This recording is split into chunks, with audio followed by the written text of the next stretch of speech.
अभी तो समय लगेगा। आज का समय हमने पूरा संतों को दिया है। मन में तू है समा हो वीरा, अब तो दरस दिखा। हमारे पूज्य गुरुदेव का जब भी विहार होता है, उनकी पत्नी और उनकी टीम से भी निवेदन कर रहा हूँ कि वे दीप प्रज्वलन में सामूहिक रूप से सहयोग करें।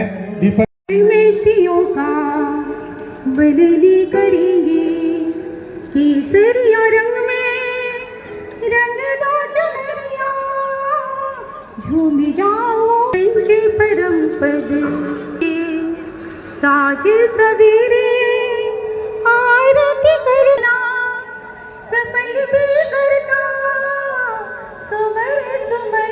गुरु दरबार अपनी तो दुनिया बदल गई यार, मेरी चांदी हो गई मेरी चांदी सोना। आज क्या मनाने के लिए आए हैं हम सभी? थोड़ा सा लाउडली।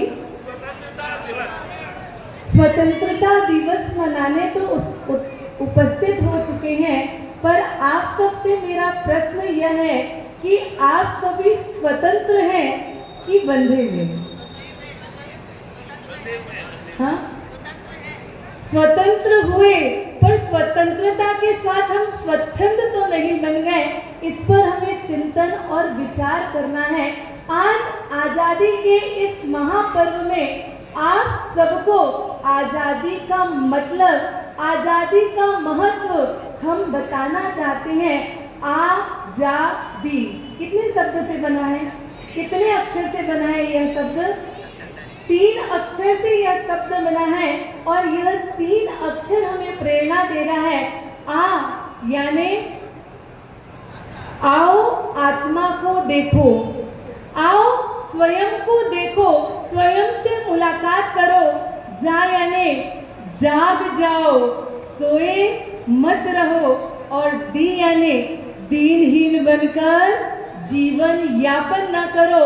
जो आत्मा को देख लिया, अभी मंच में कहा गया कि हम अष्ट कर्म की लड़ाई कर रहे हैं, पर अष्ट कर्म की लड़ाई से पूर्व हमें हमारे दुर्गुणों से लड़ाई करनी पड़ेगी, हमारे बुरी आदतों से लड़ाई करनी पड़ेगी, तब जाकर वह अष्ट कर्म की लड़ाई में हमें सफलता मिल पाएगी।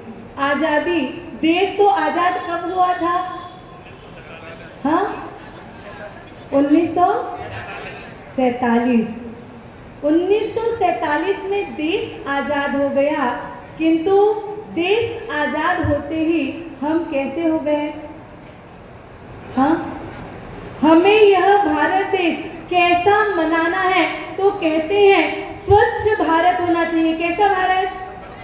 स्वच्छ भारत। किंतु स्वच्छता में हमारा रोल कितना?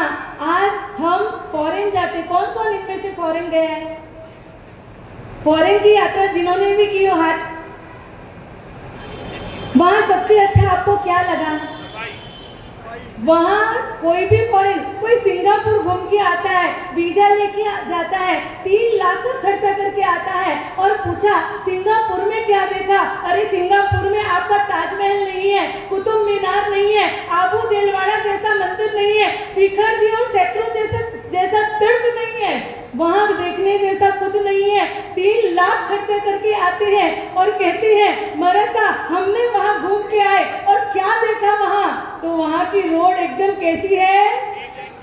नीट और क्लीन। वहां जाते ही हम अलर्ट हो जाते हैं कि यहाँ कचरा नहीं फेंका जा सकता, यहाँ पर हम कहीं भी यहाँ वहां थूक नहीं सकते। और इंडिया आते ही वो सारी बातें हम विस्मृत कर जाते हैं। अरे सिंगापुर, इंडिया भी, ग्वालियर भी आपको सिंगापुर बन सकता है, पर कब? आप सभी संकल्पित हो जाएं कि इधर उधर जो हम कचरा, पूरे जगह डस्टबिन बना रखा है, सरकार की इतनी सुविधा देने के बाद भी गीले कचरे की पेटी अलग और सूखे कचरे की पेटी अलग, फिर भी हम पेटी में कचरा डालते हैं क्या?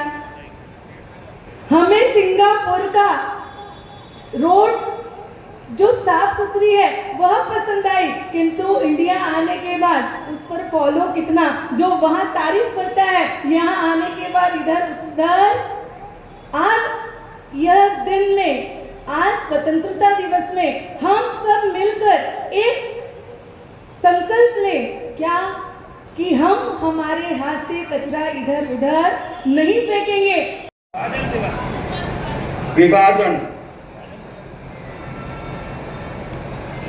विभाजन विभीषिका स्मृति दिवस के रूप में ये वो दिन है जिस दिन को हम पार्टीशन हॉरर रिमेम्बरेंस डे के रूप में मनाते हैं। विभाजन हुआ, देखिए आमतौर से सबको ये तो पता है कि चांद पे सबसे पहला आदमी कौन गया, नील आर्मस्ट्रॉन्ग। और दूसरा किसी को पता है बच्चों, चांद पर दूसरा जाने वाला कौन था? हम लोग अक्सर यही गलती करते हैं, हमारा ज्ञान, हमारी दृष्टि सिर्फ पहले नंबर पे ही होती है। पहले नंबर पे तो नील आर्मस्ट्रॉन्ग गया 1969 में, 1969 में जुलाई की 20 तारीख को इंडियन स्टैंडर्ड टाइम के हिसाब से सुबह 11:20 पे नील आर्मस्ट्रॉन्ग ने सबसे पहला कदम चांद पे रखा। और उसके ठीक 45 मिनट बाद, 45 मिनट के बाद बज़ एल्ड्रिन नाम का जो यात्री, जो वैज्ञानिक नील आर्मस्ट्रॉन्ग के साथ में गया था, उसने दूसरा कदम चांद पर रखा, बज़ एल्ड्रिन ने। पर ये किसी को याद नहीं है। प्रवचन सुनते हो, वत्स कुमार का प्रवचन सुनते हो, महावीर स्वामी का प्रवचन सुनते हो, आनंद श्रावक का प्रवचन सुनते हो, परदेसी राजा का प्रवचन सुनते हो। पर एक बात बताइए, ये सारे प्रवचन सुनने के बाद आपके अंतकरण में कितना फर्क आया है? भगवंतों ने कर्मों के सामने लड़ाई लड़ने के लिए, कर्मों के सामने जंग जीतने के लिए अपनी सुमधुर वाणी में अलग अलग दृष्टांत देकर के भी समझाए। पर कितने कर्म कम। मैं तो ये सोचता हूं कि अब आप लोगों को उपदेश देना बंद करके, जो लोग इस भारत देश के ऊपर आतंक मचाते हैं, सरकार के साथ मिलकर के उनको जाकर के उपदेश देना ज्यादा जरूरी है। सालों से आप लोग सुनते आ रहे हो, कोई अनाथी हुआ है?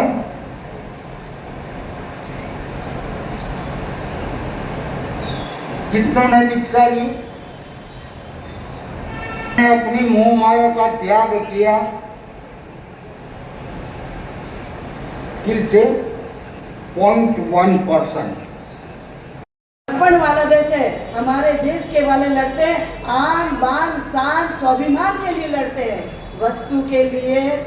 लेकिन आज जितने भी आप यहाँ पर विराजमान हैं, उनको पहले ये नियम लेना होगा कि हमारे घर में विदेशी चीज़ों का, और फिर बोलते हैं बहिष्कार करो बहिष्कार करो। अरे ये बहिष्कार तो पहले नेताओं को करना चाहिए कि वो चीज़ों को अंदर आने ही नहीं देना चाहिए। देखिए चीन वाले होली नहीं मनाते हैं, लेकिन रंग पूरा अपने चीन से हमारे देश में भेजते हैं ना।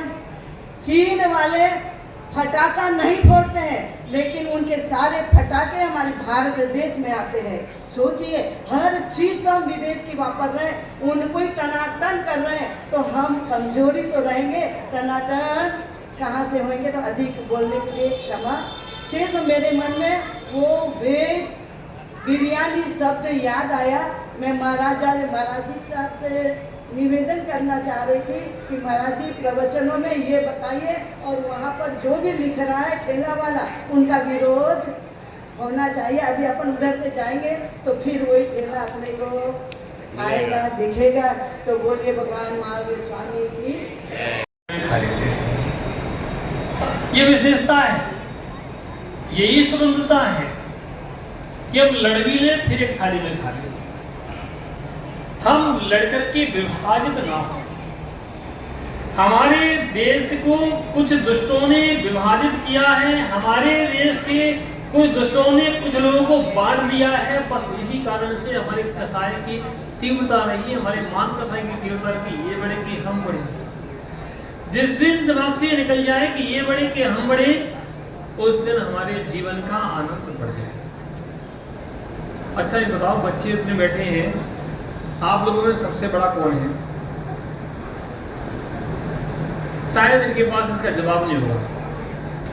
और हम बड़ों से पूछे कि आप सब में आप सबसे बड़ा कौन है? सब कहेंगे मैं बड़ा हूं।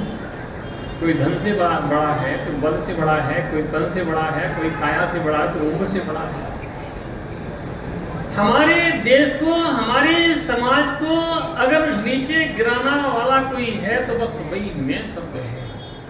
जिस दिन मैं शब्द हट जाएगा उस दिन जीवन का आनंद बढ़ जाएगा। हम अपने लिए सोचते हैं जितना, उतना दूसरों के लिए हम सोचना प्रारंभ करते हैं। अपने लिए जितना सोचता है अपने भाइयों के, अपने मित्रों के लिए, अपने संबंधियों के लिए सोचना प्रारंभ करते हैं, उस दिन हमारा जीवन का कायाकल्प हो जाएगा।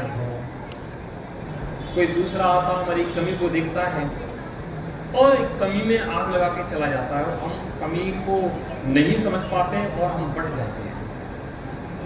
उन अंग्रेजों ने भी ऐसे ही किया था कि जब भारत में वो आए थे तो सबसे पहले उन्होंने क्या देखा था, इसमें कमी क्या है कि वो अलग बैठे हैं, वो अलग राजा, ये अलग राजा, ये अलग राजा, ये अलग राजा, कोई किसी की सुनता नहीं, आपस में लड़ते हैं। ठीक, ये काम बढ़िया है, यहाँ शासन अच्छा चलेगा।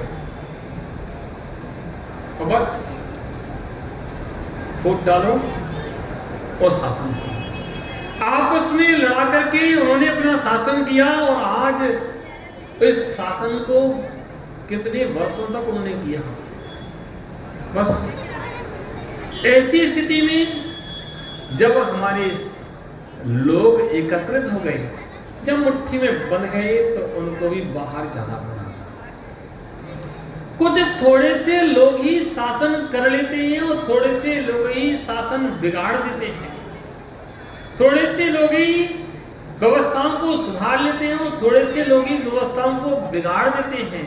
बस थोड़े से लोगों को सुधरने की और सुधारने की जरूरत है, सबको सुधरने और सुधारने की जरूरत नहीं है।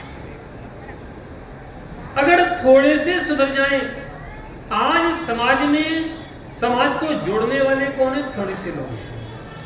समाज को तोड़ने वाले कौन है? थोड़े से लोग हैं। बस उनको ही सुधारने की और उनको ही समझाने की जरूरत है, वो सुधर जाएंगे। सारा समाज हमारा सुधरा हुआ है।